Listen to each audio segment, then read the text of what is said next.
Go further with the American Express Business Gold Card. Earn 3 times membership rewards points on flights and prepaid hotels when you book through AmexTravel.com. Whether your destination is a business conference or a client meeting, your purchases will help you earn more points for future trips. Experience more on your travels with Amex Business Gold. Terms apply.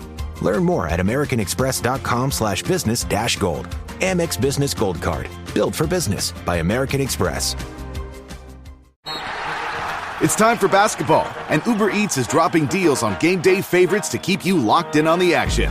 Like when you're craving a buzzer beater, but also buffalo wings. Or when an upset makes you want to ugly cry into a pizza. And right now, Uber Eats has game day deals from Burger King, Buffalo Wild Wings, KFC, and hundreds more local favorites. So you can keep your eyes on the ball and your hands on a burger. Order now, only on Uber Eats. Product availability varies by region. See app for details. At T-Mobile, our critical mission is providing unparalleled 5G coverage for when connectivity is mission critical. Introducing T-Priority, America's best 5G network experience for first responders, even in times of congestion. More capacity, faster speeds, better coverage. T-Priority from T-Mobile, built for tomorrow's emergencies, ready today. Discover more at t-priority.com. For qualifying organizations on eligible rate plans, coverage not available in some areas and may be impacted by emergencies. Does it ever feel like you're a marketing professional just speaking into the void? Well, with LinkedIn ads, you can know you're reaching the right decision makers. You can even target buyers by job title, industry, company, seniority, skills. Wait, did I say job title yet? Get started today and see how you can avoid the void and reach the right buyers with LinkedIn ads. We'll even give you a $100 credit on your next campaign. Get started at linkedin.com/results. Terms and conditions apply. Today at T-Mobile, I'm joined by a special co-anchor. What up, everybody? It's your boy, Big Snoop Deal Double G. Snoop, where can people go to find great deals? Head to T-Mobile.com and get 4 iPhone 16s with Apple Intelligence on us, plus 4 lines for $25. That's quite a deal, Snoop. And when you switch to T-Mobile, you can save versus the other big guys' comparable plans plus streaming. Respect. We up out of here. See how you can save on wireless and streaming versus the other big guys at T-Mobile.com/switch. Apple Intelligence requires iOS 18.1 or later.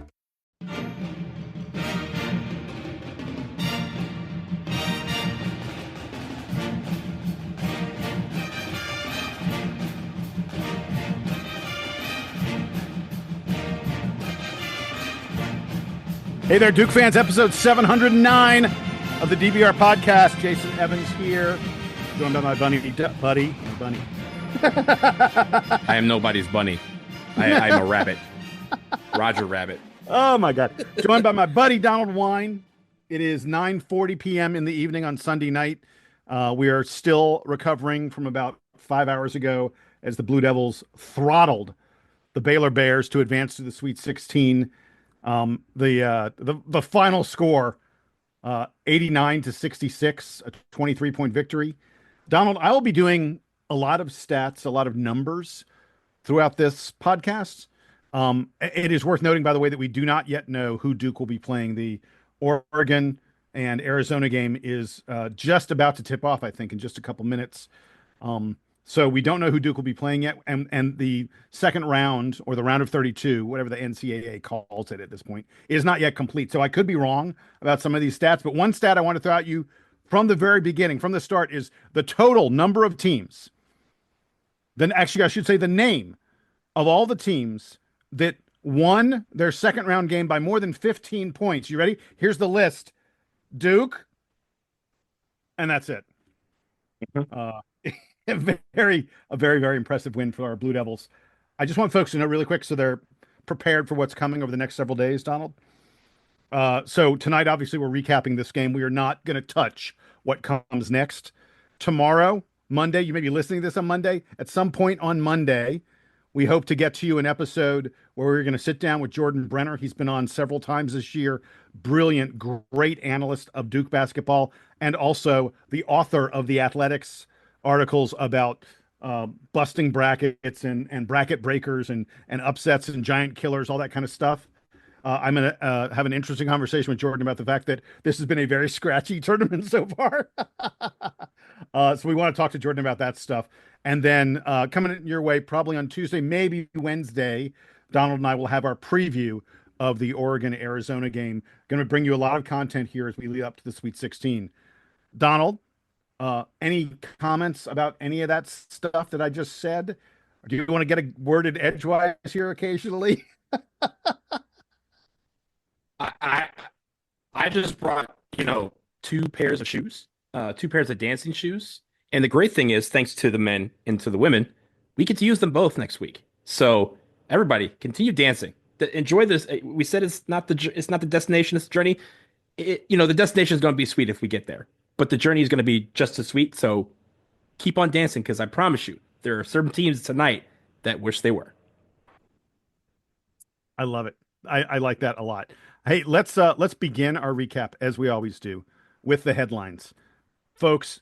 First of all, we may have set a record. We had at least 40, maybe 50 folks send email to dbrpodcast@gmail.com to give us their headlines, some limericks. We had some just great stuff. I mean, I think I picked like 6 or so, and I could have probably picked another 10 or 15. Some brilliant headlines. I'll start with, by the way, I do want to note one thing. We had several entries from people who referred to the proctologist. I'm not going to be doing any of that humor. I appreciate it. Some of them were pretty funny. We're not going to be doing scatological humor here on the DBR podcast. We would not like to. We would like to avoid the butt, I guess, is what Jason's saying. Exactly. Yes.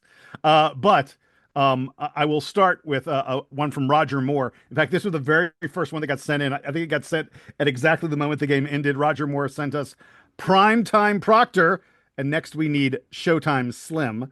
But I just love that Roger's first one, the very first one we got, was all about Tyrese Proctor. So the one that I had, I'm sorry, I have several, but the first one I'm going to have is from Chris Bynum, where he says, "Play 3-bird. Tyrese Proctor's hot shooting leads Duke to the Sweet 16." I love that one. Play 3-bird was really good. Mm-hmm. John Grantland. I mean, John always just comes through. And in fact, John usually sends us 4 or 5. I'm going to tell you right now that I've got one and Donald's got one. I think mine is better. John sent us Green with Envy. What do Ducks and Bears have in common? They both lost to the Blue Devils. Nice reference there from John to the women beating Oregon and the men beating Baylor, 2 teams that wear green. 2 teams that wear green and gold, Jason. Yeah. So, yeah, very easy to pick out who is the Duke team and who they were facing this afternoon. He also wrote in, and one that I liked was Bare Necessities. Duke shows Baylor they wrote the Jungle Book for success in March Madness.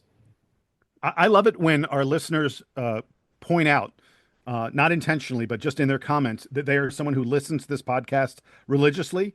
Bart Hooper gave us this one. He said, March Reese leads Duke to the Sweet 16.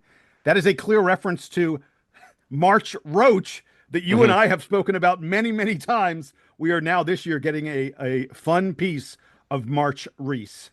Yeah. Paula Anderson, she wrote in something. Jason, I'm gonna butcher this, but I'm gonna try it. Tyrese, Australian for 3. That's what she wrote. Loved it. I hope everyone here is old enough to recall the Foster's Australian for beer. That's a great, and you did a nice job reading that too, Donald. Very well done. Yes, thank you. Your Australian accent was on point. Jared Strauss, one of the best emailers we got. I love this.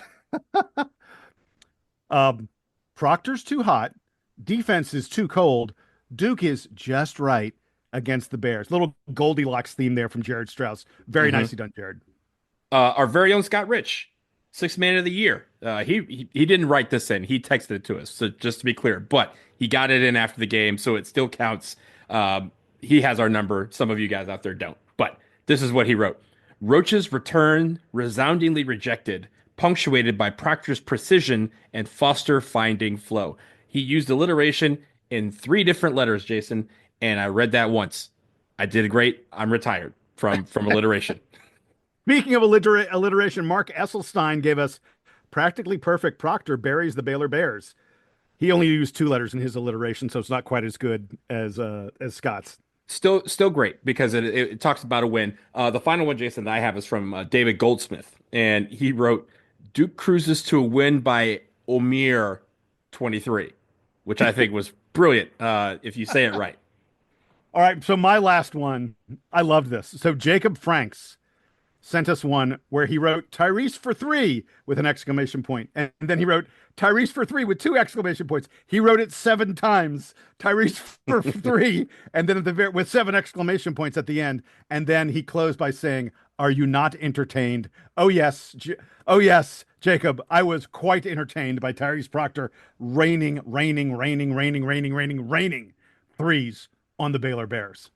I have a motion on the floor to start with Tyrese Proctor in the good. So moved, so approved. We will start with Tyrese Proctor. Donald, he is 19 for 30 on 3-pointers over Duke's last 3 games. That's 63%. That's pretty good. That's a pretty decent number. I'm going to go ahead and say that until he cools off, until he's no longer hitting 50% plus from 3, Duke's not losing. We're just not. It's not possible, I don't think, to beat this Duke team the way they play in other aspects of the game when you've got a guy like Tyrese Proctor, a volume 3-point shooter, hitting threes the way he is right now. It's amazing to see, and I'll let you mostly take it on Tyrese, but I did want to mention the amazingness that Tyrese is the first Duke player to hit 5 or more 3-pointers in consecutive NCAA tournament games since 2010 when a guy named John Shire did it. Mm-hmm. That's beautiful poetry, my friend. We've talked about Tyrese Proctor on the show. We talked a lot last year around this time of year where he wasn't having a great tournament. And, every game it felt like we had to kind of say, hey, Tyrese is the guy we need to get going because that really can be an X factor that most teams can't defend. And this time around, it feels like he is channeling that, right? He understands that, honestly, this whole season, he's really talked about the fact that he came back in part because he said, I did not want to leave this university with the performance I had last year during the NCAA tournament. And so far during this NCAA tournament, and Jason, we talked about how we said he and Caleb Foster were the only 2 guys in the rotation that have seen NCAA tournament action on this team. I forgot the reader who pointed out that Caleb Foster was hurt last year, so he didn't even play in the NCAA tournament. So it's just Tyrese. That adds to the pressure that he has to be the guy who kind of says, Mason Gillis was, he has NCAA tournament experience, but not on this team. This is a different animal, right? When you're talking about Duke versus the world, that's literally how we kind of have to approach every single game in the NCAA tournament because the whole world wants us to lose, except for Duke fans. And he kind of said, team, jump on my back. I'm not going to carry you there, but I'm going to get us started. And if we need a spark plug, I can be that spark plug. His shooting started early. It was constant throughout the game. It wasn't like he hit 6 in the beginning of the first half and then went cold the rest of the game. It's not like he turned it on the second half after a cold first half. It was very constant, deliberate throughout the game. The teams kept finding him. And even in some of those plays where you're passing the ball around, again, there's a couple plays where he could have even had more because he was too unselfish and trying to, pass up an open shot for another wide open shot. And I feel like after a couple of those, the team was like, no, you're hitting these shots. Don't give the ball to me. We're just going to give it right back to you. And there's a couple plays where the ball worked its way around. He tried to give it up to somebody else, and somebody else would just give it right back to him, and he would hit a 3. The confidence that he is gaining day by day, coupled with the fact that he has just basically sliced whatever pressure he had with a samurai sword, is incredible.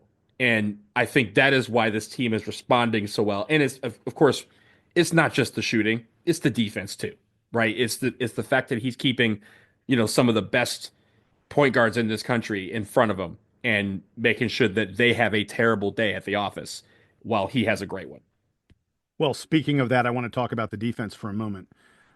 We made just about everything hard, so hard on Baylor. We talked about the fact that, Robert Wright, VJ Edgecombe, Jeremy Roach, these are guys who get into the lane. They get short range shots. They set up teammates by being open in the lane and the such. To say they were stymied, to say they were bottled up, to say these guys struggled to get to the spots they wanted to get to is an understatement. Baylor was quite often desperate to beat the shot clock because The Duke perimeter defenders of Sion James, Tyrese Proctor, and Con Knipple completely bottled up their guards and never ever let them get where they needed to be. And then, by the way, that allowed Man and Big Pat and Cooper to hunt for blocks and intimidating moments and just be difficult on the rest of the Baylor team. It was I want to give full credit to Baylor because I thought Baylor actually did a lot of things right in this game. When we get to the bad, I'm going to talk about some things that Baylor did really, really well. Like in some ways, this was one of Duke's worst defensive games of the year. It might have been our worst defensive rebounding game of the year because of all the things Baylor was doing right. But we made so much else difficult for them that it didn't matter that they were doing some aspects to the game well. And I want to specifically point to there was that run with 7.5 minutes left. Baylor in the first half, I should say, 7.5 minutes left in the first half. Baylor leads 24-23. And Duke's defense steps up and just goes, no, you're not getting. They got a couple 3-pointers over one, like 30-second stretch or so in that final 7.5 minutes. But otherwise, they got nothing else. And Duke outscores them 24-6 down the stretch, down the end of the game. 24-6. That's ball game. Duke goes in the locker room with a 17-point lead, and Ken Pomeroy will tell you that Duke was 98+% to win that game from that moment on. And again, I just feel like the defense. Again, sorry, like I said, I'm going to get to some of these negatives, but for the most part, I saw a defense that was stifling and made life. If you're an opposing coach watching that game and you're like, Robert Wright just went 3 of 14 and couldn't get anything that he wanted all game. Oh my God, what are our guards going to do? So lying in the stat that I'm about to tell you is some of those things that they did well, right? And that we have to really improve on when we talk about it in the bad. But the stat is incredible. It involves one of your favorite stats, field goal Bring attempts. it on. Yeah, I love this. Baylor took 68 shots and we took 43. They took 25 more shots than we did, but we made 4 more than they did. And guess what, Jason? We had 12 3-pointers to their 8. We won by 23. That is a stat that you may not see again. A team that shoots 25 more shots than the other team and loses by 23 points. It was actually 20. You got the numbers a little transposed. Duke took 45 shots. They took 23 more shots than we did. Not that diminishes it at all. 25, right, but the point remains, right? It's stunning. Yeah. That defense, and again, despite the fact that there was a major aspect of that game, of the defensive part of our game that wasn't going well, they stuck with it. And at the end of the day, we didn't turn the ball over. We got a lot of blocks. We got 5 blocks. Of course, Baylor didn't have any on us. And we saw guys go into the lane, and you would see them kind of, go to the lane the first time, and man would swat them, or Big Pat would swat them, or Cooper would get a hand on it. And then they kind of look around and be like, okay, the next time I'm going down, I have to look both ways before I cross the street. And once you do that, we got them, right? And that hesitation allowed us to, again, collapse the defense in a way that they weren't able to get a good shot off. They had a lot where they fought through contact, and that's credit to them. But the contact was there because they had to try and create something. And the way they had to do that was try to, angle their body in a way that probably is scientifically illegal. But they were able to figure out a way to get around and try to make those shots. But even after that, you can't do that every play. You will tire yourself out trying to contort your body to make the heroic play every single time. And Jason, what happens when you have 68 heroic attempts? None of them are heroic anymore. Yeah. Right? So it becomes just how you operated. And the reason why they were so frustrated is because we made them operate well outside of their comfort zone. So you're talking about how Duke managed to overcome that ridiculous, field goal attempt disparity, and it's because Duke shot out of its mind. Mm-hmm. Get ready for some numbers. I'm about to give you some metrics, some numbers, and these are historic, not just like this season historic, like all-time historic. For example, Duke today had a 60-50-80, 60% on field goals, 50% on threes, 80% on free throws.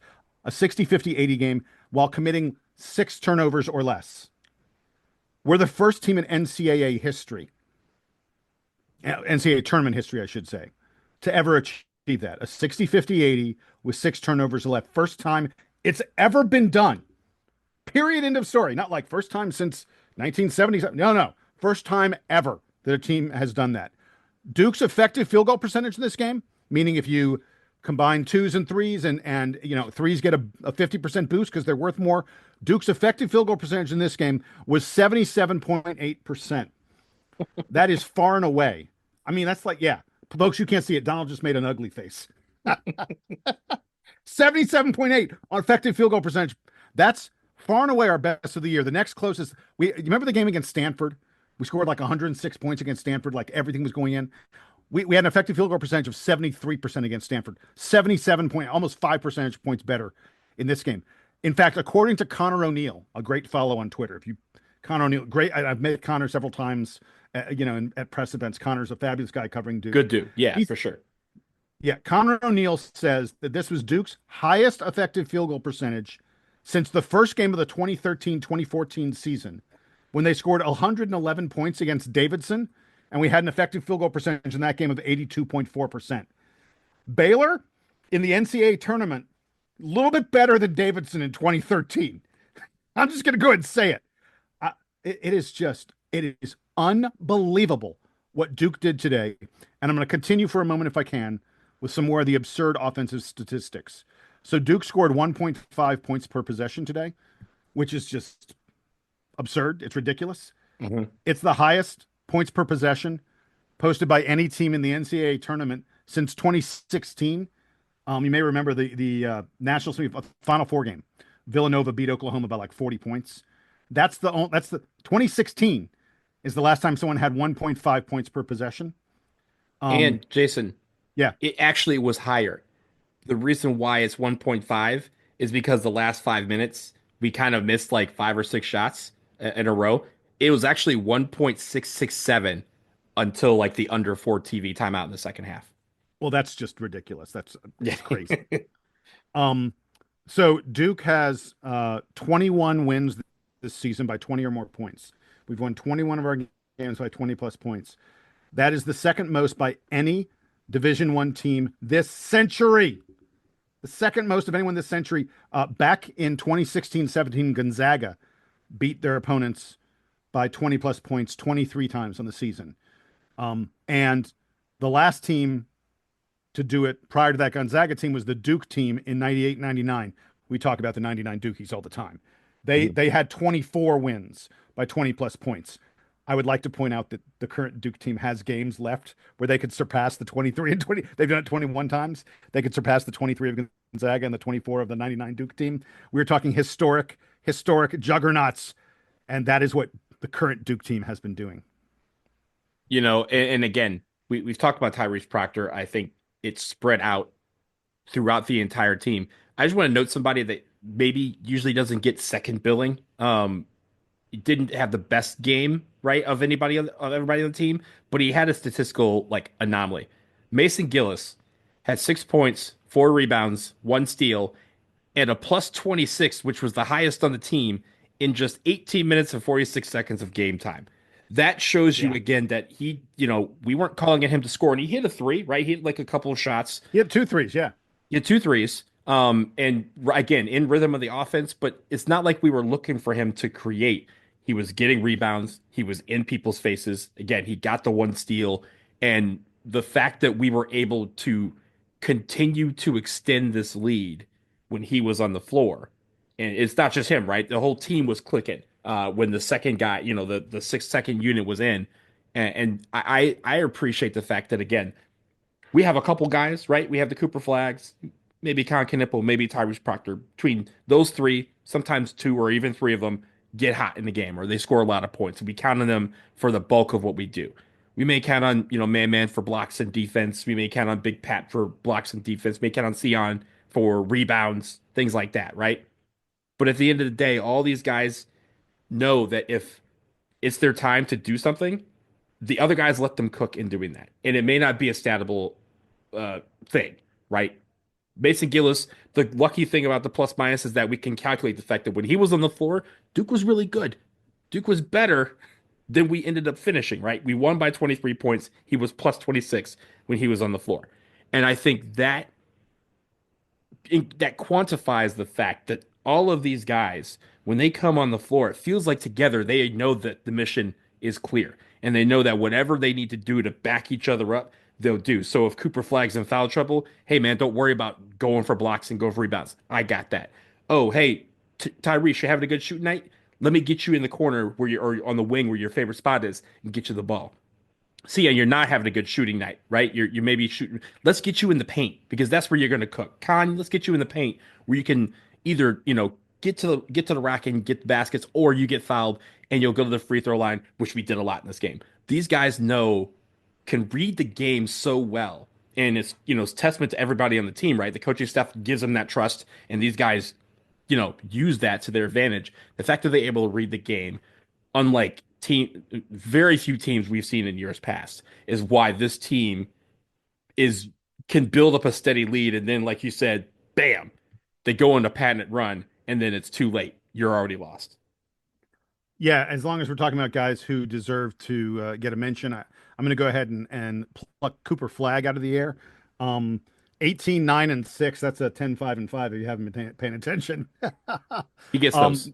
And it was mostly in the first half. It was like he's coasting in the second half. He didn't play a ton in the second half. He had 15 points at halftime, but at 18, 9, and 6 with a block shot, it's just a ridiculous game. He drew 6 fouls on Baylor. I noticed that. In his first two NCAA tournament games, Cooper Flag has 32 points, 16 rebounds, and 10 assists.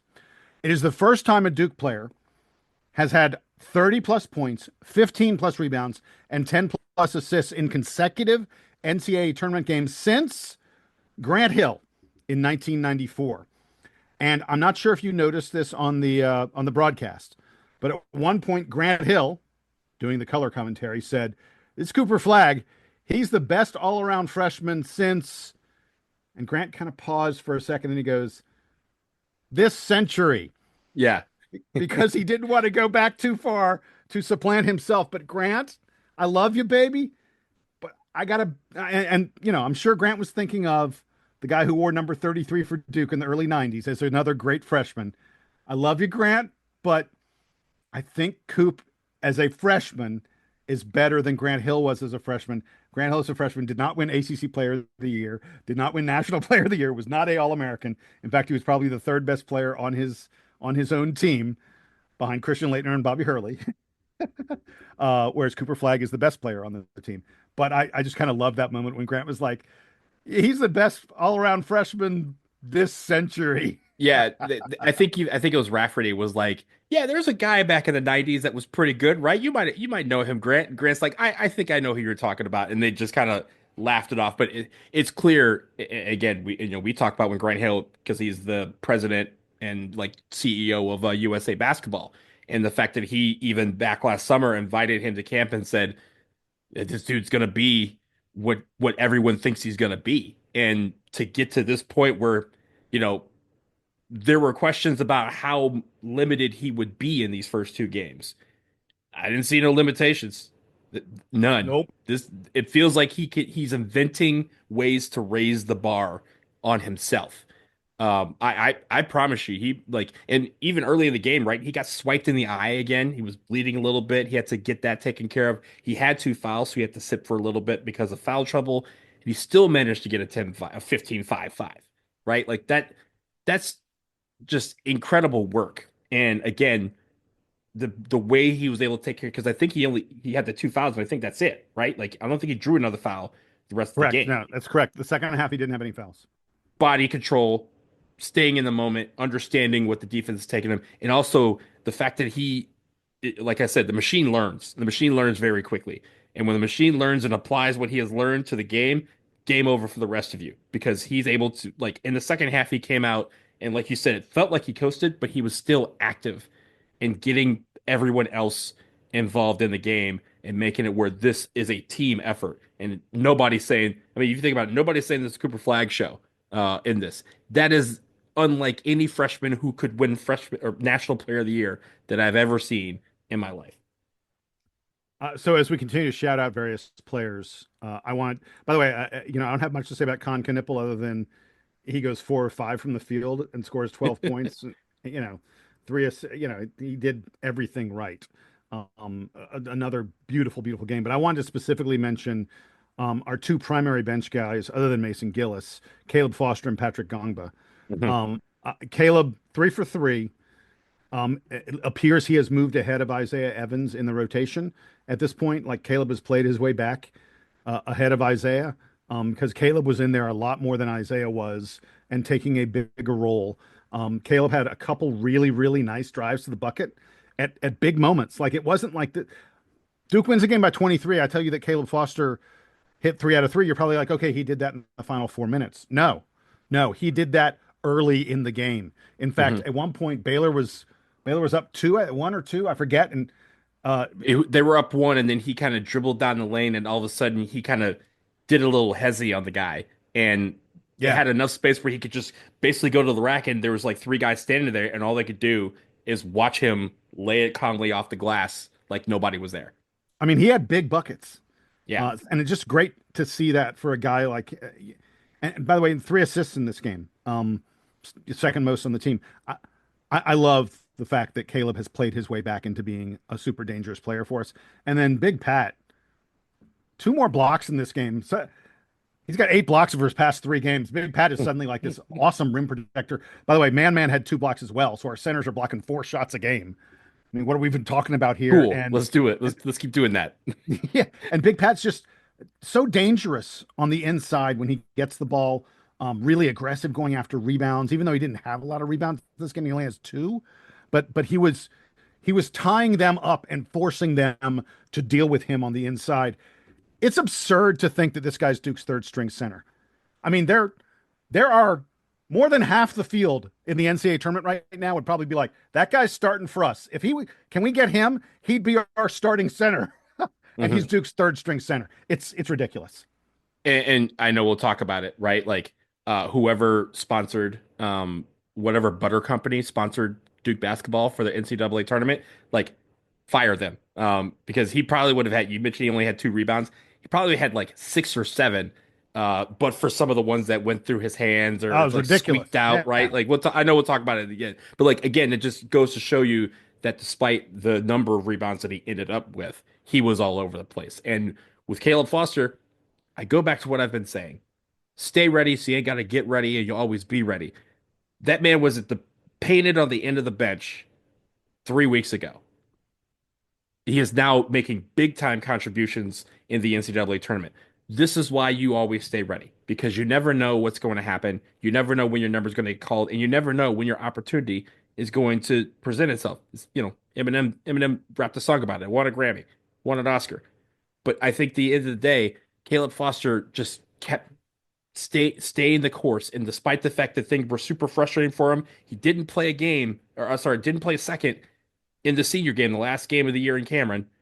He comes out, and since then, he has been a dynamite contributor for our team. And like you said, has presented big time moments that have really helped us in this run. And he's doing it in practice. The reason he has done this is because John Shire is seeing something different from him in practice than he was seeing earlier. Hey, last thing I have in the good, protecting the ball, hanging on to the ball, and sharing the ball.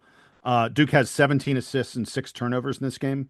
We talked about the magical number of 12 turnovers. We didn't even have 12 turnovers in our first 2 round games combined. Like Duke has 38 assists and 8 turnovers in our first 2 NCAA tournament games. 38 and 8. If you can't do the math, 4.75 to 1 assist to turnover ratio. I run out of superlatives, Donald. I don't know what else there is to say. This Blue Devil team is back in the position of number 1 best offense in all of college basketball, according to Ken Pomeroy. We've heard how great Florida and how great Auburn are on offense. They're both looking up at Duke at this point. And oh yeah, by the way, we've got an absurd defense as well.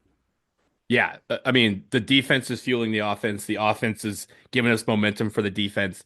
You could see how everything lifts the way they're able to string together sequences of defense and offense, and you do that a couple more times. That's how we get on some of these runs where we're absolutely just running teams out of the gym. I really appreciate the fact that this team. First of all, you mentioned on the preview, I think you yourself said that Baylor loves to allow teams to pass the ball on them. And we said, that's our wheelhouse. That's exactly what we love doing. Yep. And from the opening jump, you could tell that it was evident that they were trying to get the ball. There was a couple times we played one-on-one ball, and we got a few points out of those, but for the most part, we were trying to find teammates. And like I said, in the passing part of things, the only thing I could say that we were bad in is that sometimes we are still too unselfish, right? Like we're trying to figure out who wants the glory, and it ends up being like, we're passing the ball around like 18 times for someone to make a shot. Like that's tongue in cheek. Like, yeah, go ahead and do it, but the passing has been on point. Let's keep it that way.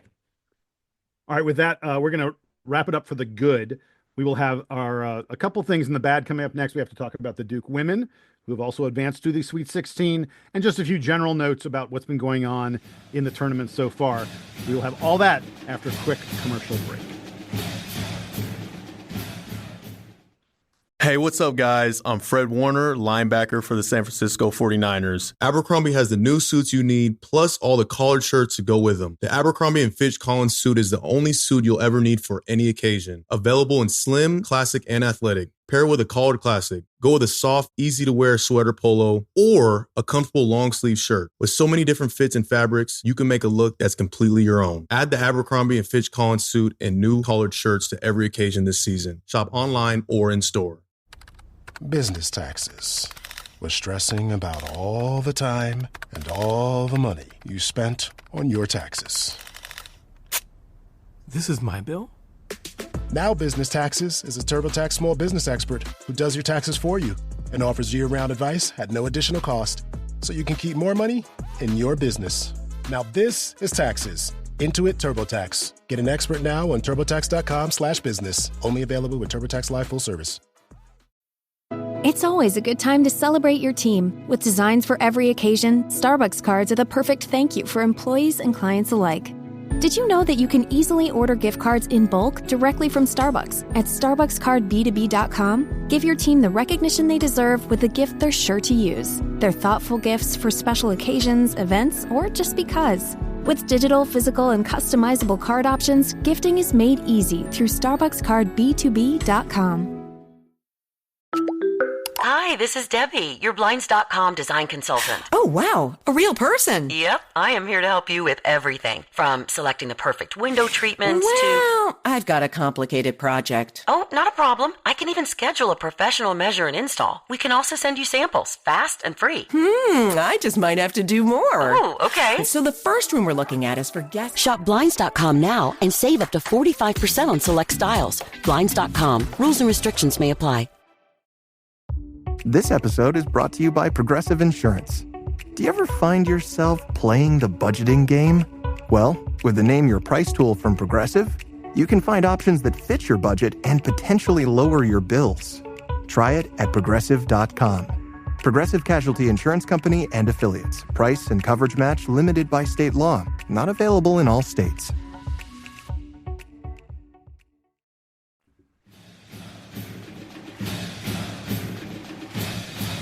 All right, Donald, we are back from the break. Time to talk about the bad. There is a obvious and clear thing that will begin the bad, and that is the offensive rebounding. The rebounding by Baylor. Baylor beats us offensive rebounding 18-3. Now, on the preview, I talked about the fact Norchad Omier, this Baylor team, they specialize. I literally said the thing they're best at on offense is grabbing missed shots. They really, really showed us. Now, I should point out 18-3. Part of the reason Duke only has 3 offensive rebounds is because we just didn't miss the ball very much. There weren't many opportunities. We didn't miss a lot of shots. We need opportunities, Jason. No, we don't. We're fine. I'm fine making shots. Right, exactly. But still, that to be perfectly clear and honest, Baylor outworked us on the boards. And like you were sort of alluding to earlier, and I'll let you talk more about it, it felt like Duke would get a hand on the ball and then not corral it, or bounce off of 2 guys would get the hands on it and we'd lose it. The number of loose balls that didn't go our way was just stunning to me. They had 5. You mentioned 18 offensive rebounds. 5 of them were considered team rebounds. That is the number of times that we fumbled it out of bounds, and they retained the ball. I think they even had 1 team rebound on defense for the same reason, right? Yeah. And it was just, we just could not hang on to the basketball. And it really is not a thing that you can correct, right? It's not a lack of concentration. This is just like the ball was just squirting loose, and two guys would have two hands on it, and all of a sudden the ball would just flow its way out of bounds, or bounce off of somebody's knee, or bounce off somebody's elbow. Just very quirky things that you can't really chalk up. You can't really like explain, and you can't really say, "Hey, we need to do better at this." But I do think that the offensive rebounding part on the part of Baylor, like you said, that is something, 18. We've had a couple of games this year I've talked about where we've given up more than 15 offensive rebounds.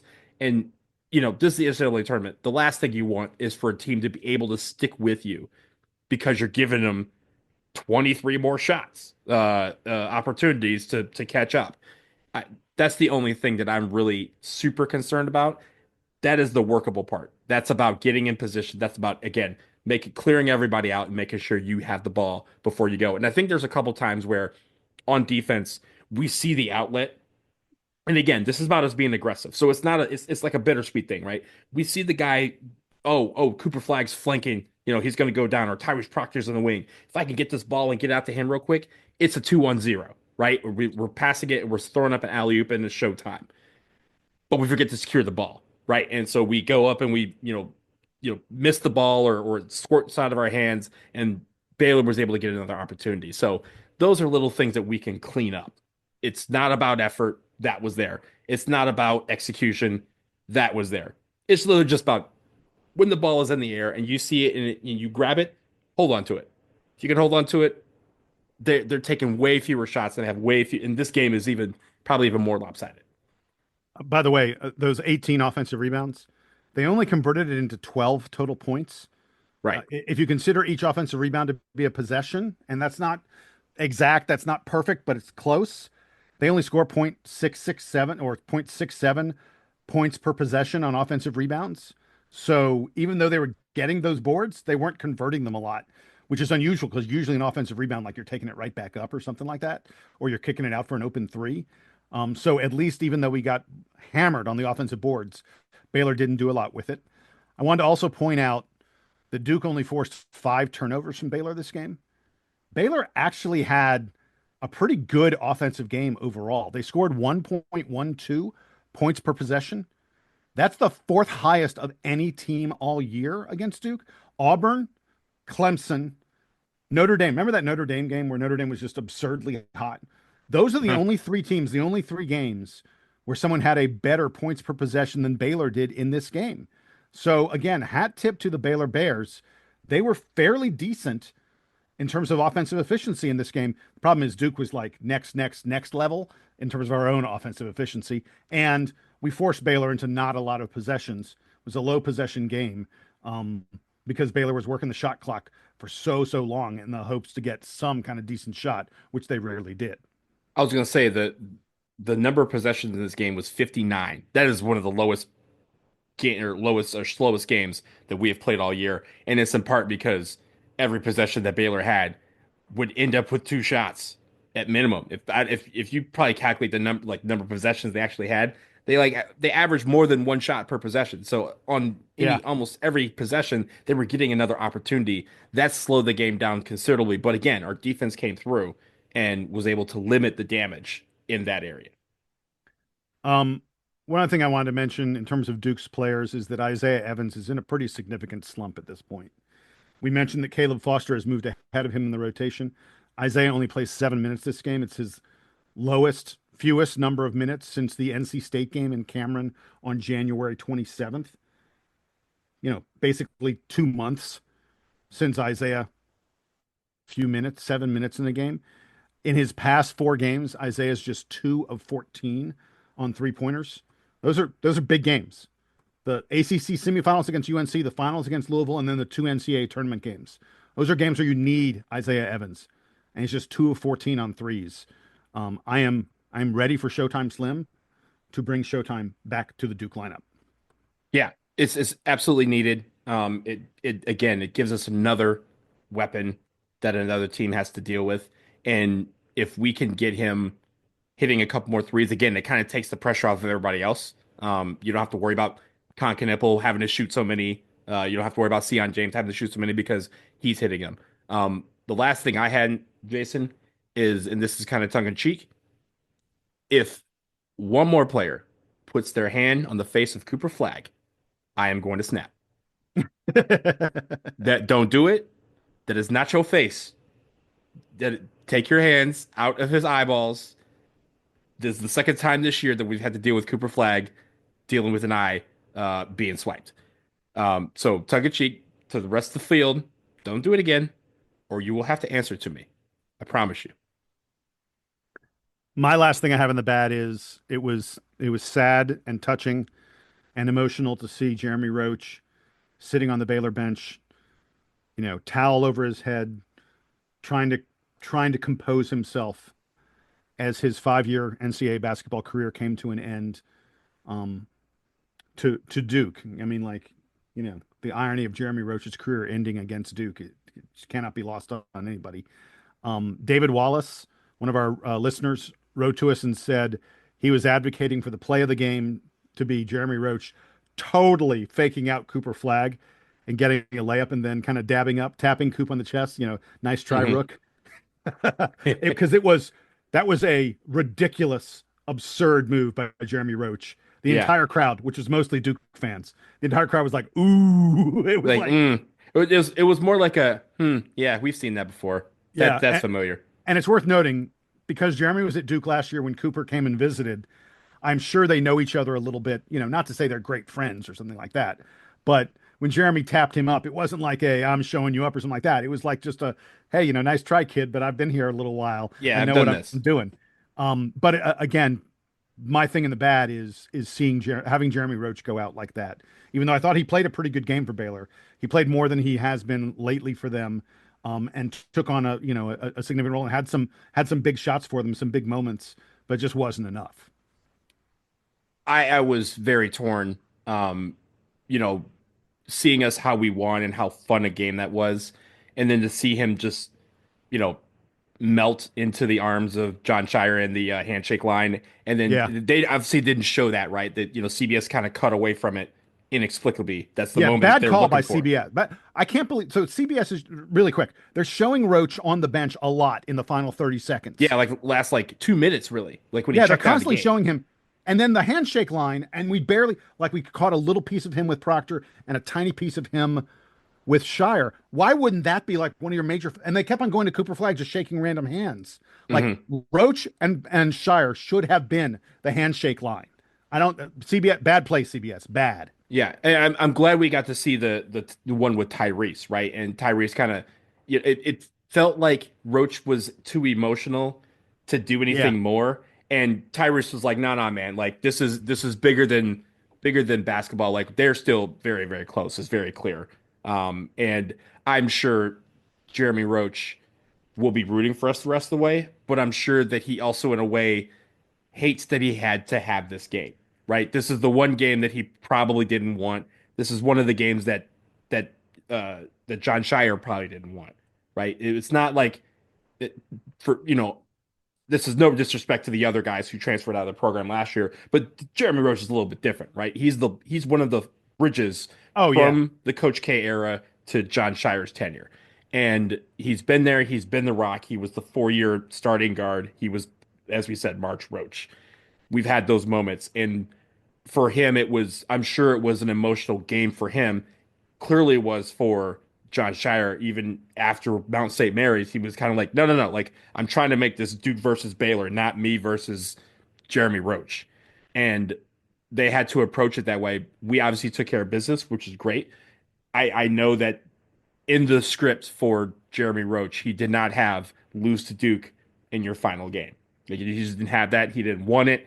And it's unfortunate that for him, that's how it is. But that is our man, 100 grand for life. He is a member of the Brotherhood. And if we see him in the stands moving forward for some of these games, don't be surprised. That man is Duke blue through and through. He is the Duke graduate, and it was good to see him in his final game play the way he did. Like you said, playing a little bit better than he had been throughout the season due to those injuries. Let's get to the play of the game.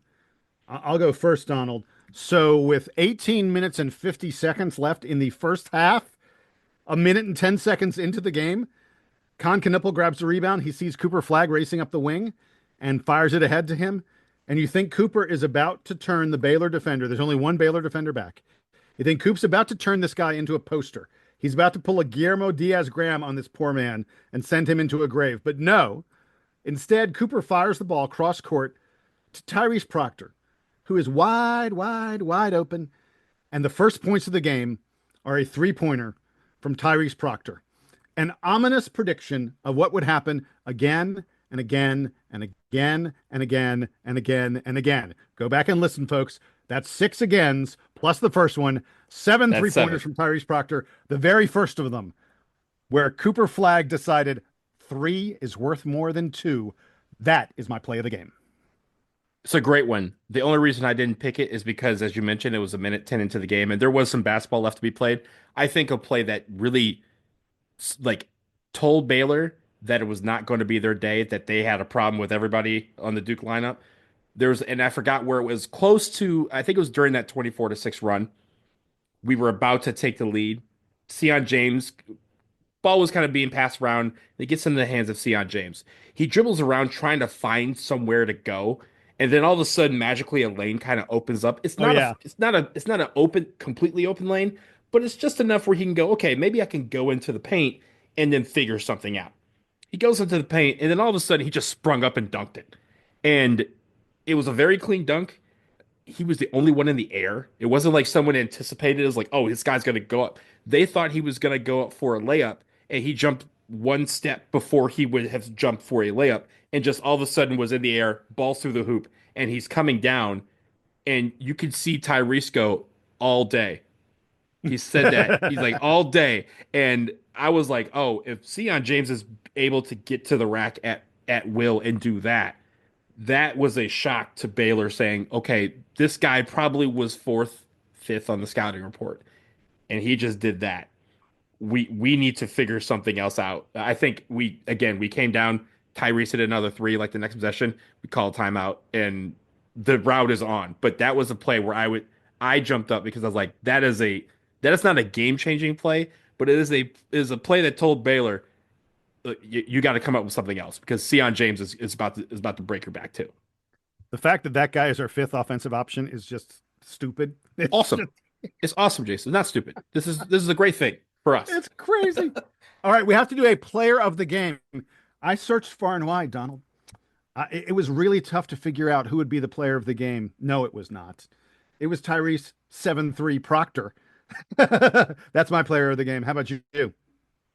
Oh, he's definitely mine. And I think the fact we talked about, the fact that, him being good at this moment was something that he literally came back to school for, and how big a moment that it was. And it wasn't just big for him. Jason, you sent this to me, and I want to play it. It's audio from the press conference, and somebody asked John Shire, I don't know who, I don't think the video tells us who asked the question, so apologies for that. But it was a question asked about what Tyrese Proctor means to him and to the program. And, well, just listen. Tyrese,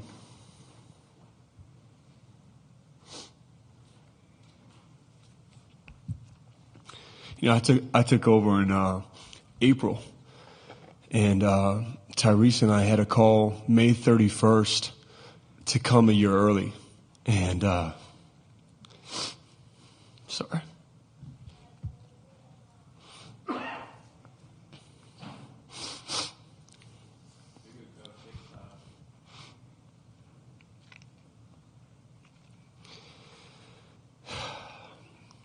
I think we knew there'd be some rough patches, reclassifying, but there were his first year. But he had some big-time moments. Like, he came on strong down the stretch, and he could have made a decision to even go pro after his freshman year, a year early.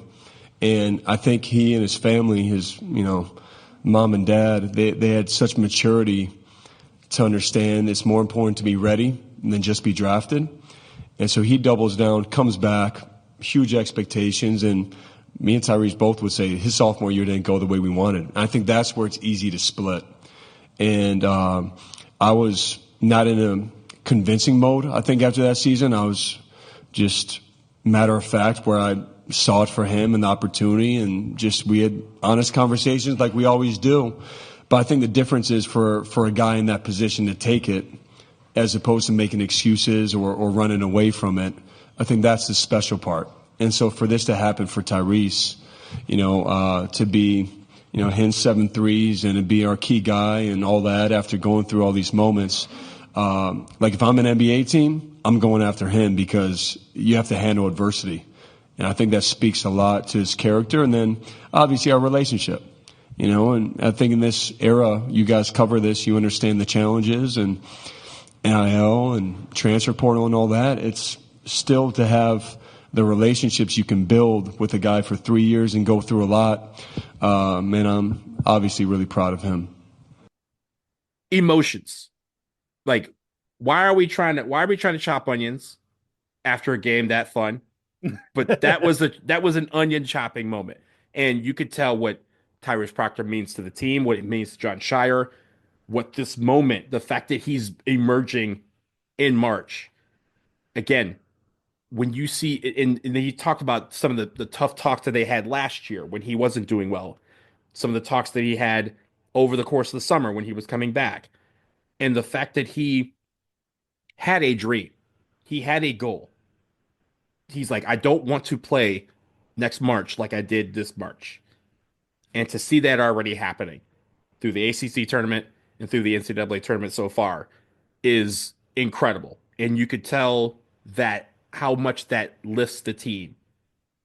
And again, we're talking about our third option on offense, going ham in the moment that was made for him. This is what he left Sydney, Australia for, a year early to come play at Duke for this moment.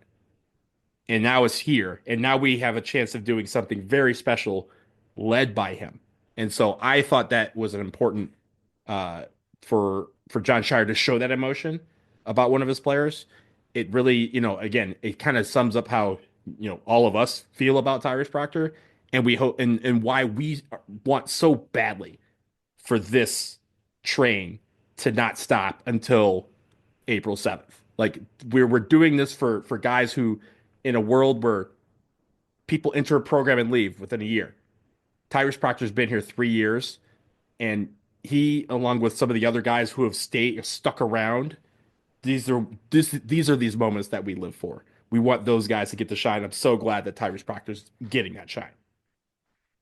To hear Jon Scheyer, to be clear, it wasn't just that he was choking up a little bit. He's literally at a loss for words, trying to come up with the words. And I think it's worth reflecting a little bit on Tyrese Proctor's career at this point.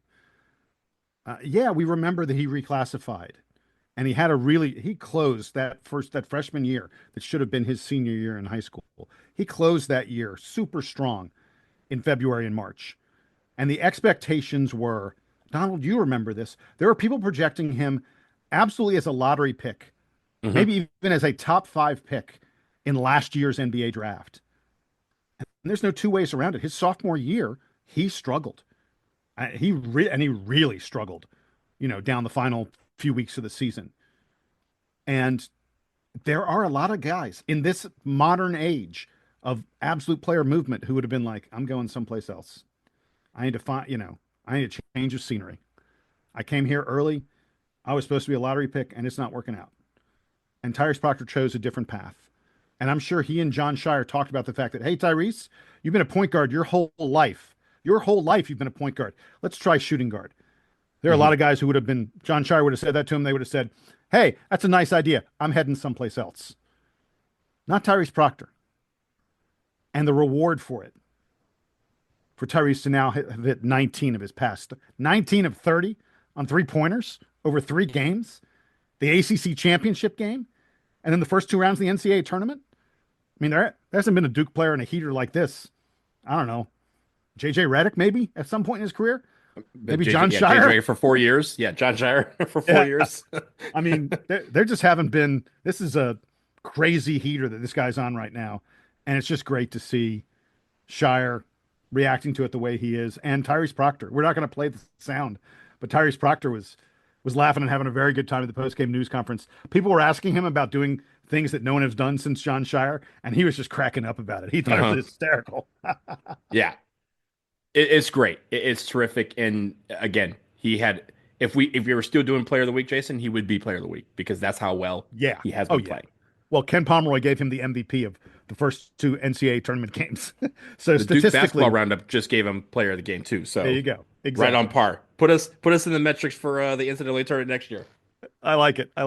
Hey, let's very quickly get to the fact that the Duke women had a come from behind victory today against the Oregon Ducks. The number 10 seed, the number 2 seed Blue Devils advance to the Sweet 16. It was a home game, but it was not an easy contest by any stretch of the imagination. Oregon had a 5-point lead at halftime, and then Duke went on a nice run in the third quarter to take a lead. And then it was a close game down the stretch. It is worth noting that Duke did all this without Toby Fournier. They're all ACC freshman, who's the team's leading scorer. They say she has an illness. They haven't said anything more about it. It's sort of a little bit mysterious. Not sure what it is. We certainly hope that she will be available for the Sweet 16 game, which could be against UNC. We don't know yet. I think Carolina plays tomorrow. I think they play tomorrow. Yeah. But yeah, great on the women, great on Coach Kara. And man, there were some scary moments in the final minutes of that game, but they managed to pull it out. It was fun to watch. It was fun to watch. Shout out to the crowd that was there. There was, definitely moments where they needed a boost. Ashlyn Jackson, shout out her in the third quarter. She put the team on her back offensively and led them back. Really stormed back, right? You mentioned they were down 7 at the break, and then she just started hitting a bunch of threes, a bunch of tough shots, and all of a sudden Duke was up 10, and they had to kind of hold on from there. But it was a great. They took care of business against Lehigh. It was a very easy game. Jason, I found the one person at the place I was watching games on Friday night, the one person who was a Lehigh grad in all of DC who managed to try and talk a little junk about 2012 and then about the fact we're about to do this to women too. And I said we're up 33-10, and he goes, "Oh, never mind. Have a good night." So thank you Duke women for that at the very least. But yes, it's great to see them in the Sweet 16. The second year in a row they're in the Sweet 16. Again, they have to wait for who they're going to. They're going to Birmingham next weekend, and they're in the same bracket as like South Carolina, Maryland. So it's gonna be a big deal to play in this. But I think the idea that they're able to come back and win, that's again not something that they've been able to do. Usually that third quarter, we mentioned a couple of games this year where the third quarter was their Achilles heel, and so for them to kind of have the opposite and really go on a run and use that third quarter and build the lead and be able to hold it. Great showing. And, again, 2 pairs of dancing shoes. We want to keep dancing in both tournaments as long as we possibly can. So for Kara and the rest of the team, good on you, and let's keep going. So I just want to do a few general notes about the NCAA tournament so far. It's worth noting the tournament isn't over yet. Arizona and Oregon are still playing. New Mexico and Michigan State are still playing. Currently Michigan State leads, but not by a lot in that game. So it's still a very tight game. But I just wanted to comment that this has been a ridiculously scratchy, and by that I mean scratch. The teams expected to win. The favorites have just won again and again and again and again and again. 1, 2, 3, and 4 seeds went 16-0 in the first round with an average margin of victory of better than 22 points per game. And it pretty much continued in the second round as well. All the 1 seeds have made it through. We lost St. John's, and Michigan State's in a close game with New Mexico, but like all the 1s are through. Most of the 2s are through. Most of the 3s are through. 4 or 5. I haven't even really looked at that. That's too close to matter really. But the top 8 or 10 or so teams in the country, it looks like all of them have advanced. We had only 5 double-digit seeds make the round of 32. So far, number 10 seed Arkansas is the only double-digit seed to make the Sweet 16. And it's not like you can call Arkansas like some underdog or something. It's one of the most expensive rosters. Like they paid a pretty penny for that team that underachieved for much of the year, but has come on strong lately, and they look like really. I think they've got a really good chance to maybe even make the Elite Eight. That Arkansas team is playing very well right now. They took out St. John's. It's just kind of it hasn't been that exciting. Maryland, Derek Queen of Maryland had a huge buzzer beater just before you and I started recording. But other than that, there just haven't been a lot of dramatic moments. One shining moment is not going to be as exciting as it usually is. And I did want to mention two other really quick statistical things. The first one is that the ACC sucks. The ACC put only one team through to the round of 32 for the first time since 1975. That's a long time, Donald. I don't remember. I'm old. I'm 58. I don't remember NCAA tournament games prior to 1975. I just don't. I wasn't old enough to really remember those. So the fact that the ACC only has one team in the round of 32, well, now one team in the Sweet 16, but we only had one team in the round of 32 for the first time since 1975. That's abysmally bad for the ACC. And then the other thing is, everyone talked about how great the SEC was and that conference records, you may struggle in the SEC, but you're still going to do well in the regular tournament. SEC teams that did not have a winning record in the conference, teams with a losing record in that powerhouse conference, went just 1-5 in the round of 64. People sometimes say if you can't win half your games in your conference, you don't belong in the NCAA tournament. A little bit of an argument there that maybe that's correct. I'm not saying that, the Georgia or some of these other teams from the SEC that had below Vandy. I'm trying to remember the other ones. Arkansas was one of them. That had a below 500 record. I'm not saying they should have been left out. I'm not saying that. But if you want to make that argument, a 1-5 record for them in the round of 64, it's a pretty convincing case. I also want to shout out, a bunch of people were talking about how ACC getting 4 teams in, and of course, the fourth team was UNC, and that was the biggest controversy of this tournament selection. And us being the only team left after day one, everyone was like, "Oh, the ACC is trash." Well, Big East, I heard a lot of you. Yeah, there were 5 teams in the Big East that made the tournament, and 0 are left today. So yeah, and all the upsets of those top seeds, all Big East teams. All Big East teams, yeah. If you think about you talk about how chalk some of this is. If you look at the East region in their second round, it was 1, 2, 3, 4, 5, 6, 7, 9 that made it, right? So only Baylor was the only higher seed to win a game. 8-9 is not an upset. 8-9 is not. I didn't say an upset. It's at the low. Yeah. They're the lower seed to win, right? And so there was no upsets. There's been a couple, and like you mentioned, Colorado State was just this close to having the Cinderella slipper, but alas, Derek Queen kind of made that happen. Last thing, Jason, I'll say about the tournament so far: Aura is coming to the ACC. That's what I'm hearing. Yeah, that's what I'm hearing. Yeah, explain to folks what you're talking about there. It's a great story. Yeah, so Amir Khan is one of the managers for McNeese, and has been. I told you how McNeese has become this internet sensation over the last 3 weeks. It has not been over the last 3 weeks. It's been over the last couple of months, and it's because of this manager named Amir Khan, who the team has nicknamed Aura because of his presence and the fact that he gets things done for him, but also he is the guy that hypes the team up. He usually comes out with a boombox and gets the team hyped up, and is also rapping all the words that he's able to rap. And so he's just out there, and they say, "Yo, the aura that he has is just exquisite, and it helps us, feel comfortable on the court and win." Well, he is the first manager to get an NIL deal. He has several now because of this rise in popularity of not just him but McNeese. But as we mentioned on the last show, Will Wade is now officially the head coach of NC State, and they are saying, and I don't know if it's been confirmed. I think someone reached out to Amir Khan, who again his nickname is Aura, and they said, "Hey, what's up? What's next for you?" And he goes, "I think I'm coming to NC State with Will Wade, and maybe even getting a bigger role, like a graduate assistant or something like that." Think Jeremy Kane's brother Jace, who is on the team and is a manager in that regard. But for that, what that means, I don't know if NC State is on the docket to come to Cameron next year, but we will definitely see Aura at some point in the 2025-26 season. I love it. That guy is a ton of fun, and anyone who brings more energy and attention to the game is always worthwhile. My very, very last thing before we go, I talked last episode about my family pool. You know, we have 20 people in the family pool that are all competing against each other. It includes a few dogs.